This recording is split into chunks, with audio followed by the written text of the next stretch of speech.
Good afternoon, everybody. On behalf of the entire Board of Aldermen for the City of Southport, our City Manager, and our first responders, and the entire City staff, I want to welcome you all here.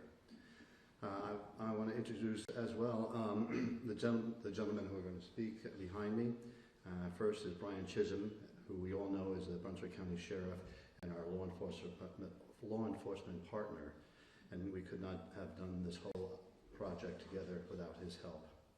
Then there's SBI Director Chip Hawley, and we have U.S. Coast Guard Commander John Succo, and Senior Chief U.S. Coast Guard Logan Atkinson as well.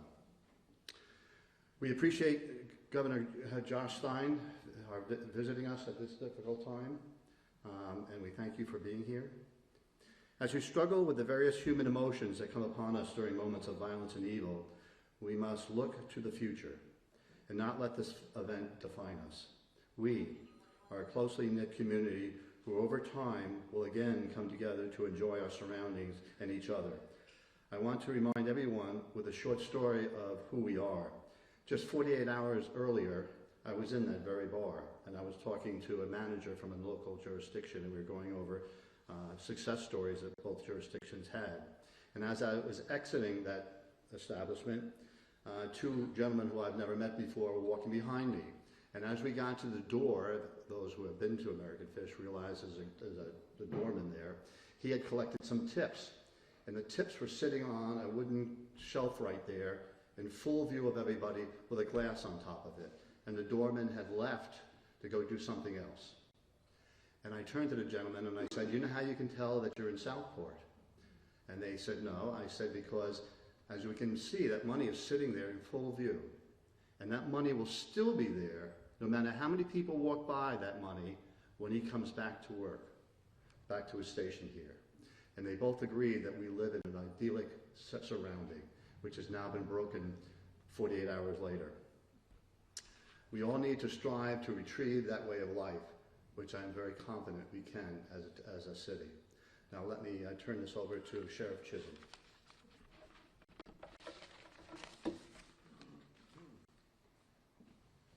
Good morning again. I was having a conversation with Chief Todd Corn just a little while ago, and he brought to my attention something that I didn't think about. I want to, first off, obviously my heart and prayers goes out to the family and all of you that were affected by this. I also want to take this opportunity to thank those agencies that were necessarily not here in Southport, but played an instrumental role in getting people to the hospital. I heard a story about agencies that we didn't know about stopping stoplights and traffic for ambulances to get through. So while we have a lot of representation here today, there's others that are not listed that really came together and gave us what we need to get a quick resolution and get people the help that they need. I also stand here today to reiterate again what I said yesterday. We are not going to let this define Brunswick County. We are not going to let this define North Carolina, and we are definitely not going to let this define Southport, the place that we all love. Many of you grew up here. This is home. Don't let this define you. We all go through trying times in our life. I have. I'm sure if I asked you to raise your hand, everybody in this room raise your hand that they have been tried at a time. Our faith is being tested right now. But you've all heard this. He will not give us more than we can handle. Remember that. We had the prayer vigil last night. We had over 1,000 people show up in support. Law enforcement community thanks you for what you did for us last night and what you continue to do to support us. And I assure you that we are here to support you and protect you. We took an oath to do that. So again, thank you for all the agencies standing behind us, the ones that were in the line of fire, ran towards the shots, not away. I'm proud to be a sheepdog. I hold that near and dear to my heart, so these men and women behind me. So again, thank you for the support. I appreciate you.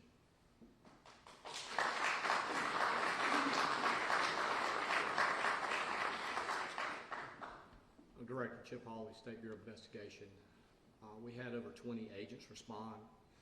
I just want to make sure that what is really brought to the forefront, our prayers and thoughts go with all the victims and everyone affected. But the ability for local, state, and federal law enforcement to come together so quickly. Sheriff Chisholm, the chief here in Southport, you had you have your legislative representation. We were on the phone with them that live here in this community, and they were affected by this. And our ability to put over 20 agents, sworn and non-sworn, on the ground. And I would like to really reiterate the part about the EMS and fire people that just stood in the gap while we were trying to find the suspect, which was apprehended and charged, and we got the confession. The main part was there were people that needed to really be looked after. They were in dire need of medical attention, and those people who came together in this community to help that I just want to make sure that they get noted. The guard and all of them coming together, it was amazing. And the Bureau wants to make sure that we are that conduit with local law enforcement to make sure that we bring this community as safe and as possible as we can to make sure you have some comfort that we have you in this community is going to be okay. God bless.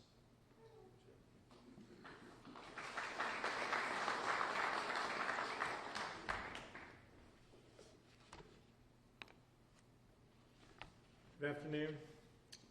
I want to thank Chief Coring from Southport Police Department, of course, Brunswick County Sheriff Ryan Chisholm. I also want to thank Oak Island Chief Charlie Morris, SBI Director Chip Hawley, U.S. Coast Guard Deputy Commander John Succo. They exhibited excellent leadership and an immediate response that was able to bring an end to the fear and panic that the shootings might have been even worse than they obviously were. I want to thank Senator Rabin and Representative Miller for being here. Both care deeply about this county and its people. As you've heard, Southport is a tight-knit community. It is known across the state as a tight-knit community. And all of us can just imagine a warm Saturday night, a special date night, sitting on a dock by the river, by the water. No one goes into that kind of special night thinking that tragedy is possible. But 2 nights ago here in Brunswick County, of course it happened. It was horrific. I'm heartbroken for the families of the 3 people who lost their lives in this terrible incident. Ann and I are praying for those who were injured for a full and immediate recovery. To the victims' families, and the people of Southport, I urge you to lean on each other in this wonderful community that you all have built here. I know I speak for the entire state of North Carolina when I say that you are not alone in your heartache or pain. You do not grieve alone. We stand with you. And my faith, it is the community's responsibility to comfort mourners. So we must. And we conclude our mourner's prayer by saying, may the one who brings peace to the universe bring peace to us. Chief Corning, Sheriff Chisholm, Chief Morris, Deputy Director Hawley, Deputy Commander Succo, I want to reiterate my appreciation for your immediate response to apprehend the suspect essentially within minutes of the attack. Your excellent police work may have saved additional lives. We will always be grateful for your resourcefulness and your professionalism. I have faith that law enforcement will continue to work tirelessly until the job is done in this case. And the state, of course, is ready to assist in any way possible to ensure that justice is served on behalf of the victims. One thing is clear. We must do more to prevent these acts of violence. It has to be our top priority. Recent events here in Southport, in Charlotte, not to mention Michigan, Utah, Minnesota, and Kentucky, and I'm talking about just in the last few weeks, are clarion calls telling us that we have more work to do to make sure that people are both actually safe and that they feel safe in their communities.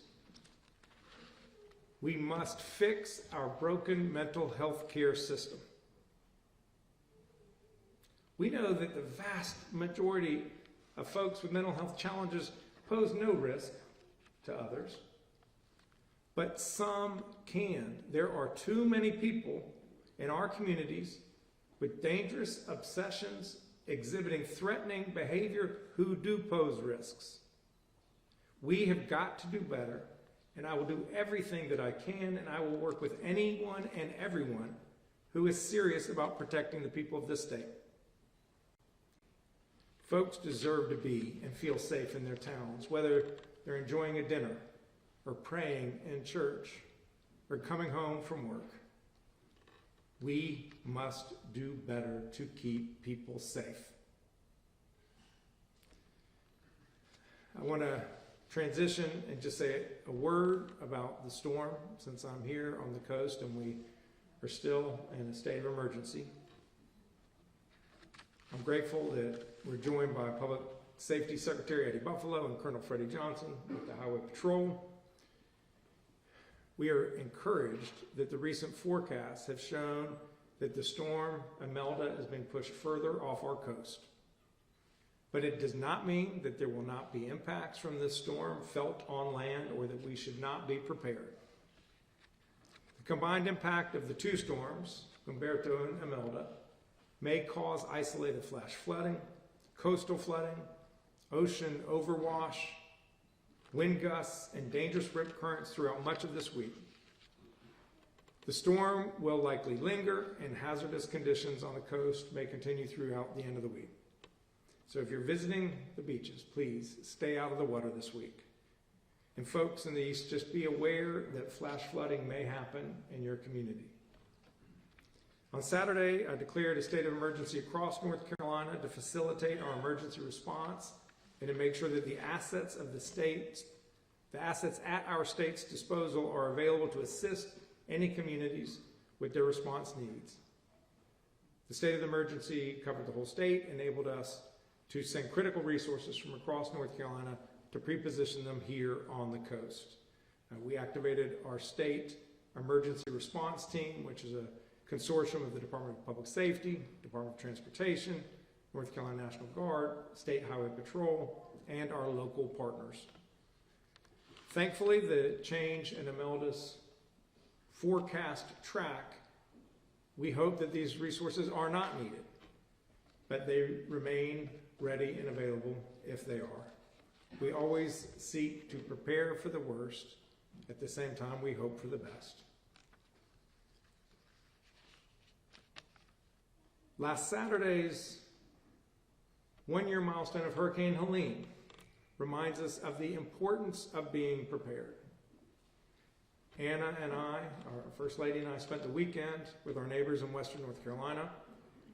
The milestone event stirred incredible emotions out west.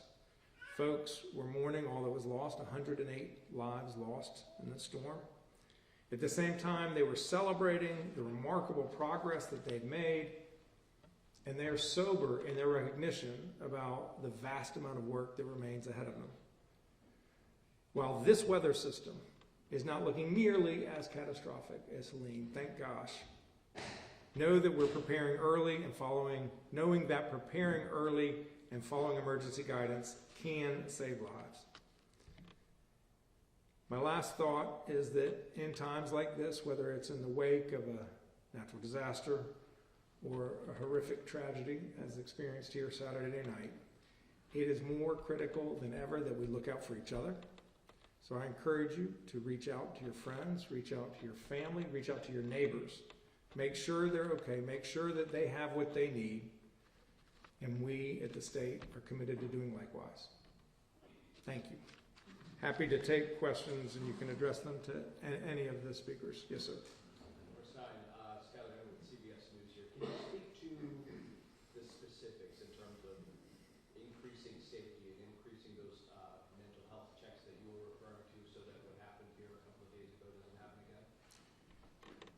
We need to have a greater integration in our criminal justice system with our mental health care system, because usually it's law enforcement that is the first point of contact with people, either because they get repeated phone calls about a person who may be a risk. But it's not enough to just know that somebody may be a challenge. We've then got to be able to connect that person with the treatment that they need to address whatever their underlying conditions are. There is a great deal that we need to do to improve our mental health care system, and we will be talking more about that in the days to come. Governor, question over here, modification to WRAL. The crime bill that's currently on your desk, Democrats push for there to be a red flag law component to that. Do you think that would have made a difference here? I don't know the specifics of this gentleman and whether there are people in the community who were concerned enough about his erratic behavior to have triggered a red flag law provision. I think it's a good idea. There are people in our community who people know are a risk to others, a risk to themselves, and they should not have firearms. And that's what a red flag law allows, is for a judge, through due process, to temporarily remove dangerous weapons from people who are a risk. I think that this public would be well served if North Carolina had a red flag law. Governor, Faith Abuya with ABC News. You said we must do more to prevent these acts of violence. Knowing what you know about the suspect so far, could this have been prevented? I'll have to defer to the locals who know more about him and what his conditions were and what his engagement with local law enforcement was, whether there were family members or neighbors in the area who were concerned. I just don't have enough to say. I don't know if anyone wants to take that question. Okay. The question is, could this have been prevented, knowing what we know about the suspect?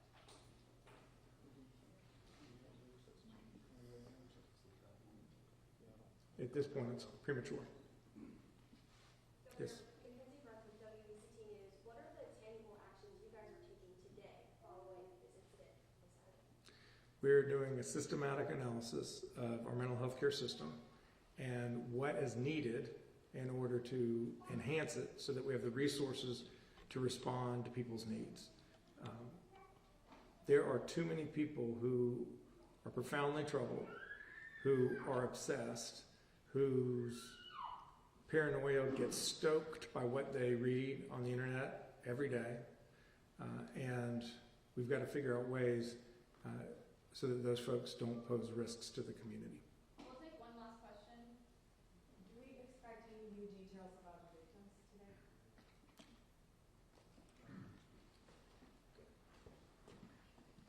I'm Chief Todd Corn with the City of Southport Police Department. We should have details coming out possibly tomorrow on that.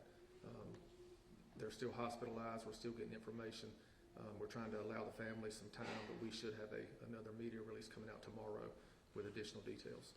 We heard yesterday one of them was still clinging to life. Is that still the case, or have they been uprooted? To my understanding, we do have one that is still very critical at one of our area hospitals. Thank you all. To that, I'm sorry, real quick. To that point, is it possible just to get an update on their conditions overall, those who are still hospitalized? Well, I don't have no details on that. I don't have clearly enough to speak on that. They're at two different hospitals, and I have not had time to check up on them yet. So all five are still in the hospital? To my knowledge, yes, the ones that were transported are still hospitalized. Thank you guys. Thank you.